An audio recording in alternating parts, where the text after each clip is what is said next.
کبھی انسان اتنا دور نکل جاتا ہے کہ اسے لگتا ہے کہ اب واپسی کا کوئی راستہ باقی نہیں، لیکن زندگی کا سب سے خوبصورت پہلو یہی ہے کہ جب تک سانس باقی ہے واپسی کا دروازہ بھی کھلا ہے۔ السلام علیکم، میں ہوں عبد المجید اور آپ تمام دیکھنے اور سننے والوں کو خوش آمدید۔ آج ہم بات کریں گے اس واپسی کی جو صرف جگہ بدلنے کی نہیں بلکہ خود کو دوبارہ حاصل کرنے کی واپسی ہے۔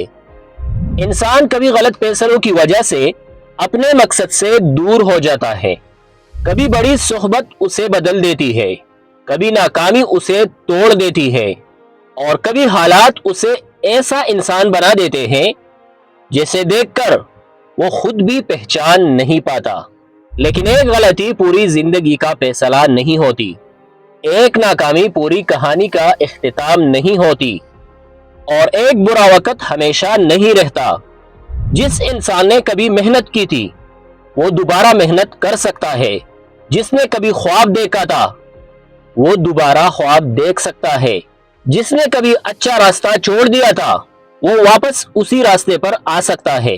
شاید لوگوں کو تم پر دوبارہ یقین کرنے میں وقت لگے، شاید تمہیں خود کو ثابت کرنے کے لیے زیادہ محنت کرنا پڑے، لیکن یہ سب اس وقت ممکن ہوتا ہے جب انسان اپنے آپ سے یہ کہہ دے کہ اب میں اپنی زندگی کو مزید ضائع نہیں کروں گا۔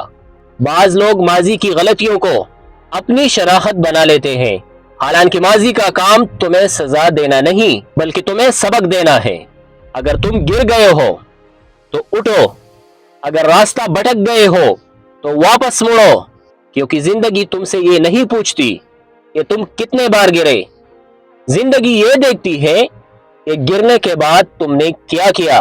ہو سکتا ہے آج تم خود کو بہت پیچھے سمجھ رہے ہو، لیکن یاد رکھو دیر سے شروع کرنا شروع نہ کرنے سے زیادہ بہتر ہے۔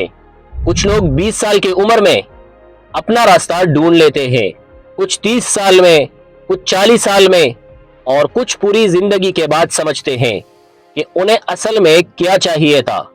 اس لیے اگر تمہیں لگتا ہے کہ تم اپنی زندگی سے دور ہو گئے ہو تو آج ہی واپس آؤ، کیونکہ شاید تمہاری کہانی کا بہترین حصہ ابھی لکھا ہی نہیں گیا۔ اور آخر میں ایک سوال چھوڑ کر جانا چاہتا ہوں، اگر آپ کو اپنی زندگی میں ایک چیز دوبارہ حاصل کرنے کا موقع ملے تو آپ کیا واپس لانا چاہیں گے؟ کمنٹ میں اپنے رائے ضرور بتائیں۔